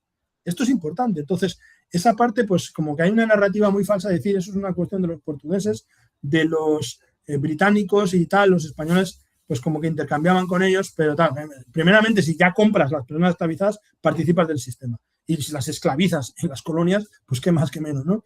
Pero la cuestión es que los españoles participaron mucho, entonces hay un borrado de eso. Yo en mi tesis lo que más analicé es la diferencia entre las crónicas medievales y de la época moderna y la historiografía del siglo XIX y XX. Entonces, en las crónicas medievales y de la edad moderna, las personas negras están ahí. No hay problema. O sea, quiero decir, bien sea como enemigos, bien sea como invasores, bien sea como lo que sea, pero están ahí en el relato. Forman parte de la historia de España sin problema. Y luego, a partir del siglo XVIII, tenemos ejemplos muy claros de antiafricanismo. Por ejemplo, los hermanos Moedano. Los hermanos Moedano escribieron la primera gran enciclopedia de la historia de España y lanzan una serie de epítetos contra los anteriores cronistas Es decir, se basan en casi todo en los anteriores cronistas, pero cuando se trata de hablar de personas negras empiezan a decir de que eso es imposible, de que las personas negras no tenían capacidad para entrar a España, de que solamente en caso de esclavos y tal. O sea, en fin, eso lo tenemos en los hermanos Moedano, ¿no? Entonces, luego tenemos, pues eso, la academia actual, que es muy gerontocrática, lamentablemente, y también hay un sector de la academia que apela a una falacia de la historia, que es la neutralidad. En historia no existe la neutralidad, es una gran mentira. No existe la neutralidad, lo que tiene que existir es la honestidad, que es muy diferente. Tú tomas una postura y narras unas cuestiones y tú las presentas y presentas las pruebas de lo que tú estás narrando. Pero nadie me puede decir que es absolutamente neutral, como si estuviera observando la vida de las hormigas. Esto no es así en historia. Pero muchos neoimperialistas y neocolonialistas atacan mucho esto diciendo, no, esto es una postura parcial. Hombre, como si la suya no fuera parcial también. Quiero decir, aquí no estamos hablando de que si tu postura es parcial o no es parcial. O sea, si tú, por ejemplo, haces historia de las mujeres, obviamente que eres parcial. Estás hablando de las mujeres y te interesa el tema de las mujeres. Pero lo que importa aquí es que tú aportes las pruebas, que tú aportes los documentos, que tú aportes los testimonios, que tú estés construyendo un relato que tenga sentido, ¿no? Entonces, muchos imperialistas dicen, no, eso no es parcial, es historia ficción, eso viene desde el sentimiento, no viene desde la ciencia. Y claro, con eso pues desmontan todo. Es decir, cuando hacían ciencia en el siglo XIX y decían que las personas negras eran inferiores, también para ellos era ciencia objetiva. ¿De acuerdo? Y hacían ese tipo de ciencia y decían que era lo más objetivo que había. Claro, siempre apelando a la objetividad como un lugar de refugio para evitar modificar el discurso, ¿no? Hay una... Sí, Mati ha puesto como una sugerencia, ¿no? Lo que tendría que ser, ¿no? La sociedad actual que tendría que tener en cuenta la existencia de esa presencia africana en la península ibérica, fundamentalmente en España, ¿no? Y de ahí está una pregunta de lo que dice Mati. ¿Existe algo en los currículum de historia en general en España? Si no existe, ¿qué se podría hacer para que existiera en algún momento dado? Pues nosotros hemos hecho nuestra pequeña contribución con el libro Memoria Negra, que por favor, si sois docentes, os lo recomiendo mucho, que lo leáis, que lo estudiéis, tal. No hace falta que os lo creáis todo, pero que realmente adquirir el libro y ahí tenéis una fuente de información bastante detallada. Yo en mi tesis doctoral, era una tesis doctoral y me iba a enfrentar a un tribunal de una universidad muy tradicionalista como es Alcalá, ¿no? Tú lo sabrás, ¿no? Entonces, obviamente eso tenía que traer muchas pruebas sobre la mesa, no se trataba de especulaciones. Entonces, en mi tesis doctoral he hablado solo de aquello que he podido prácticamente probar, ¿no? Hay alguna pequeña especulación, porque en historia siempre hay especulaciones, pero normalmente el 90% de lo que narro está probado con documentos o con testimonios de algún tipo, ¿no? Entonces, es interesante que por favor que leáis eso y que lo difundáis, ¿no? Quienes tengan algún engranaje, alguna mano en el engranaje político, qué bueno sería poder introducir pues en el currículo figuras, ¿no? De la literatura, por ejemplo, figuras en la filosofía, en la historia, etcétera, ¿no? Meter algo, ¿no? Yo cuando estudié, pues nos hablaron de Martin Luther King y ya está, ¿no? No nos hablaron de nadie más. Llegabas a pensar, como estudiante negro en Europa, llegabas a pensar de que, pues será que somos inútiles, que no hemos hecho nada, ¿no? Eso es lo que te hacen creer, ¿no? Cuando estuve en el CEDRE también hicimos una serie de recomendaciones para implementar en la educación. Entonces las tenéis, recomendaciones del Consejo para la Eliminación de la Discriminación Racial para combatir el racismo en las aulas, etcétera. Ahí es una batería con 20 medidas, Está también la lucha contra el bullying escolar, en fin, todo el bullying racista es probablemente el mayor de los acosos escolares que hay, el racista, racista y xenófobo, ¿no? Entonces, bueno, todo este tipo de cuestiones en la educación es importante tenerlas en cuenta, materiales y luego pues la legislación sería lo ideal, ¿no? Que pudiera entrar en la legislación medidas concretas. Hemos luchado por una ley contra el racismo en la anterior legislatura, pero no fue posible. Hubo otras prioridades, los políticos decidieron que había otras prioridades. La ley contra el racismo que impulsamos, el borrador de ley que impulsamos, ha sido el que mayor participación ciudadana, el proyecto de ley con mayor participación ciudadana de la historia de España, con miles de inputs, miles de propuestas de la sociedad civil, de personas activistas, etcétera, ¿no? Y de expertos, etcétera. Entonces, pero eso se ha quedado en el tintero, pues porque no hubo voluntad política para... Y eso que fue el gobierno más progresista de la historia de España, supuestamente. Entonces, no hubo voluntad política por introducirlo. Entonces, hace falta voluntad política, pero si con la voluntad política no se puede, pues quienes consideren que esto es un tema importante, pues que lo introduzcan por libre. Hay libertad de cátedra, afortunadamente en este país todavía, hasta que gobierne la extrema derecha, y pues podremos introducir estas cuestiones, ¿no? Así que os recomiendo el libro como un primer paso. Otros dos comentarios. El primer comentario es de nuestro amigo Mario Milanés sobre Aung San Suu Kyi en España. Sí, aparentemente escribió un libro sobre los afrodescendientes de ambos bandos. Ese es el primer comentario. El segundo es sobre si sabes algo acerca de cómo se declaró a la cuestión de Guinea Ecuatorial por materia reservada y si hubo cambios para cambiarlo, para cambiar esta clasificación y que ya no fuera materia reservada. Vale, lo de Aston Hughes es muy interesante y muy relevante. Aston Hughes es un gran escritor y sí, escribió sobre la presencia negra en España, escribió algo que se conoce poco. Se conoce mucho el poema que escribió sobre un soldado moro del bando nacional muerto, en el que le dice, ¿no? Al soldado muerto le dice que se ha equivocado de bando y todo esto. Es un poema muy interesante, ¿no? Se lo dice como hermano negro, ¿no? Pero también escribió de que había un sector de la población gitana que era negro. Esto también lo dijo el Aston Hughes. Me interesa mucho la presencia de Aston Hughes en España. Otros escritores, ha habido bastantes afroestadounidenses en España, pero no mitifico a los afroestadounidenses. Importante, ¿eh? Porque mitificando a los afroestadounidenses, que a ver, que es importante conocer la vida de todos ellos y tal, Harriet Tubman, Malcolm X, todo esto, pero mitificándoles a veces estamos borrando otras luchas, ¿eh? Ha habido luchas en todos y cada uno de los países donde ha habido diáspora, en Colombia, en Cuba, Brasil, Argentina, en todas partes, en México, donde sea, vamos a encontrar ejemplos interesantes que no han tenido tanto eco, escritores, escritoras, músicos, etcétera, que no han tenido tanto eco porque como no estaban en el centro del imperio, pues su producción, porque es importante también dónde estás, ¿no? Entonces su producción no tuvo tanto eco, ¿no? Entonces el Aston Hughes, importantísimo, un gran poeta, fantástico y maravilloso lo que escribió, muy interesante, pero que hay más cosas, ¿eh? Hay mucho más que la presencia afroestadounidense. Y luego el tema de Guinea Ecuatorial, bueno, no es mi especialidad, aunque conozco de la historia de Guinea Ecuatorial. Hay muchas teorías sobre el porqué, pero bueno, obviamente pues España era una dictadura, entonces para empezar, pues siendo una dictadura, ellos podían determinar en qué momento una cuestión estaba prohibida, era materia reservada, dejaba de serlo, ¿no? Hay quien cree que al ser Guinea Ecuatorial en inicio, porque luego fue una dictadura, pero en inicio una democracia, pues el régimen franquista no quería que se filtrase nada de lo que ocurría ahí, porque qué curioso que España, siendo una dictadura, le había permitido independizarse a un país en forma de democracia, ¿no? Y con un referéndum y todo, ¿no? Entonces, hay quien cree que este es el motivo. Respecto al levantamiento de la materia reservada, a ver, en España se supone que está levantada, lo que pasa es que es mentira, es decir, hoy por hoy la ley de secretos de Estado pues te permite consultar todas esas cuestiones, pero ¿qué ocurre? Pues que hay tantas trabas administrativas que a la hora de verdad no consigues nada. Yo me he dirigido a las autoridades en más de una ocasión apelando a la ley de secretos nacionales y todo esto para tener información sobre otras cuestiones. Por ejemplo, una cuestión muy importante que yo siempre hablo de ella es la infiltración de la policía, el Centro Nacional de Inteligencia, en los movimientos sociales africanos en España. Esto está infiltradísimo, ¿eh? ¿De acuerdo? O sea, estos movimientos sociales están infiltradísimos por la policía y por una serie de elementos que buscan que la frontera sur de Europa siga siendo controlada por Europa, siga siendo pues impermeable, ¿no?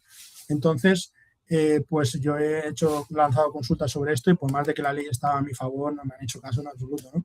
Entonces, bueno, aquí hay esto de la ley se acata, pero no se cumple. Que lo voy a traer a otro ejemplo muy importante y es en la época de las colonias, ¿no? Cuando lo dicen virreinatos o lo que sea, me da igual, ¿eh? Eran colonias. La cuestión es, había leyes aparentemente muy benevolentes, ¿por qué no se cumplían? Se hacían esas leyes todas pomposas y ornamentales y todo eso, pero el día a día, la vida de la gente, pues era de opresión y era de explotación, ¿no? Entonces ocurre en España que tenemos una ley de secretos oficiales que permitiría consultar todo eso, pero bueno. El archivo de la Administración del Estado, de todas maneras, que está en Alcalá de Henares, precisamente, es una buenísima fuente de información, ¿eh? Hay miles y miles de documentos ahí, ¿eh? Sobre la actuación española en Guinea Ecuatorial. O sea, que le interese, archivo de la Administración del Estado, ¿eh? Que está en Alcalá de Henares. Ahí hay mucho, ¿eh? Hay muchísimo. Bueno, vamos a coger una última pregunta que Adio, que dice que durante su presentación me pareció entender que en la época de la invasión arabo-musulmana en África del Norte había más personas negras que árabes y turcos.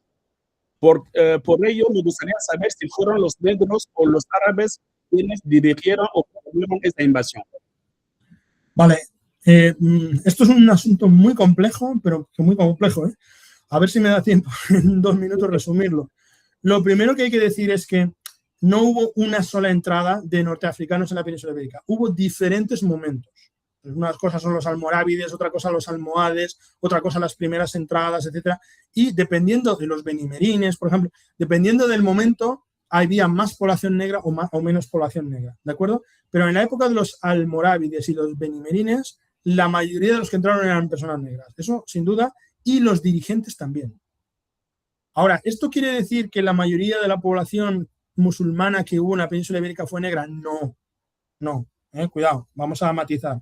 Cuando entraron los musulmanes en la península ibérica, mucha gente se convirtió, bien sea forzada o bien sea voluntariamente. Entonces, hubo muchos musulmanes blancos también peninsulares, ¿vale? De hecho, eran la mayoría de musulmanes que hubo en la península ibérica. Esto hay que decirlo así, ¿eh? Pero esto no quita que hubo entradas de musulmanes desde el norte de África y, de hecho, España la mayor parte del tiempo, o sea, en época de taifas y todo eso, fue una región periférica de poderes políticos que estaban al sur de Marruecos. Y el sur de Marruecos es negro hoy en día incluso, ¿eh? Entonces, esos poderes políticos que estaban en el sur de Marruecos eran los que controlaban un imperio que iba desde Senegal hasta España. Y España era una zona periférica de estos poderes. Entonces, por supuesto que esos líderes eran africanos y en su mayoría negros. Yo hago una simplificación de la realidad cuando digo moros, digo que, no sé, por decir cifras, porque no tenemos una estadística, ¿no? Obviamente, lógicamente, pero por lo que yo he leído en la documentación, por lo menos un 25% de esos moros eran descritos como negros. Esto quiere decir que eran personas como sudanesas, senegalesas, visiblemente negras. Luego otros son descritos solo como moros. Estos para mí son afromestizos. Y luego hay otro porcentaje pequeño, un 25%, que son descritos como moros blancos. Y estos serían las personas, pues eso, consideradas como blancas, que no lo son porque son imeziguen o cualquier otra cosa, pero que, o sirios, que hubo sirios también, hubo turcos o de otros lugares, ¿no? Es importante, voy a poner un ejemplo muy rápido. La batalla de Navas de Tolosa de 1212 para mí es el momento de inflexión. Es cuando los poderes cristianos empiezan a consolidarse, a sentirse superiores y a sentirse blancos. 1212, ¿no? En esa batalla no es una batalla española, es una batalla que ocurre en España, pero hay pueblos de todo el Mediterráneo participando en esa batalla. De hecho, para los cristianos fue una cruzada en la que participaron alemanes, franceses, etcétera, ¿no? Entonces, en esa batalla se nos dice de que los musulmanes eran de todos los colores, mientras que las huestes cristianas eran predominantemente blancas. Entonces, esta es la realidad musulmana. Era una gran diversidad que había y la cuestión también tiene mucho que ver con la etiqueta negro. ¿Dónde ponemos el límite de la etiqueta negro? ¿Me explico? En la Edad Media los moros eran descritos como negros, no, porque no existía esta idea racial de lo negro como una cosa única. Cada pueblo era descrito como de dónde venía cada pueblo, ¿no? Es decir, los etíopes una cosa, los sudaneses otra, los egipcios otra, etc. Entonces eran descritos así. Después ya sí aparece esta simplificación del mundo, que es el racismo y todo esto, ¿no? Entonces, pero en los estándares actuales, podríamos decir que por lo menos las 2/3 partes de las personas que vinieron de África hoy en día serían descritas como negras, en mi opinión. Las 2/3 partes de las personas que vinieron, pero eso no quiere decir las 2/3 partes de los musulmanes, ¿eh? Sigo con esto. Es importante entender que mucha gente se convirtió, ¿eh? Muchas personas vieron en el Islam una liberación. Muchas personas vieron en el Islam un mejor sistema de vida. No todo fue a la fuerza. Quiero decir, hubo personas, y de hecho, en los primeros años de la invasión musulmana, no estaba muy claro la diferencia entre Islam y cristianismo. Mucha gente les llamaba ismaelitas, que era como decir una secta del cristianismo. No estaba muy claro, porque los musulmanes, como sabéis, pues creen en Jesucristo, creen en la Virgen María, todas estas cuestiones, ¿no? Entonces, bueno, es un panorama muy complejo, ¿eh? Quiero decir que no es fácil de resumir. Bueno, muchísimas gracias, profesor Antumi Tosahir. Sí. Nada, que muchas gracias por hacernos cuestionar nuestra memoria y la memoria de España en cuanto a la cuestión de la contribución o no de los afros en la historia de España. Ha sido magnífica la conferencia y bueno, supongo que nos quedará muchas ganas de leer su libro, ¿eh? Tenemos muchas ganas Sí, de leerlo y de seguir haciendo preguntas. Espero que esté disponible para contestar las preguntas y fundamentalmente, como habíamos quedado, hacernos una recomendación de bibliografías y en su caso compartir, ¿no?, parte de su PowerPoint, que ha sido magnífico, porque hay detalles que no hemos podido ver todos, ¿no? Porque hay un montón de detalles y ha sido una conferencia muy gracias. No solo la bibliografía, pero que sepáis que en el libro tenéis la bibliografía extensa, que yo no me llevo comisión del libro, ¿eh? Como sabéis, esas editoriales académicas se lo quedan todo, ¿eh? Que yo lo hago por la difusión del conocimiento, ¿no? Hay una mano levantada, me parece, ¿no? Ah, sí. Ah, vale, es un error, vale. Muy bien, pues muchas gracias, ¿eh? Muchas gracias por la invitación y cuando queráis. Y muchísimas gracias a todos. Mañana seguimos con la historia. Otra especialista sobre los archivos sería la conferencia de Tania Adams, Archivos para la Memoria Negras en España. Así que seguimos sobre las memorias negras en España y esto está muy caliente, ¿eh? Es muy caliente y pues, vamos a seguir discutiendo. Muchísimas gracias a todos. Hemos llegado a la hora. Buenas noches y hasta mañana. Gracias. Hasta mañana. Hasta luego.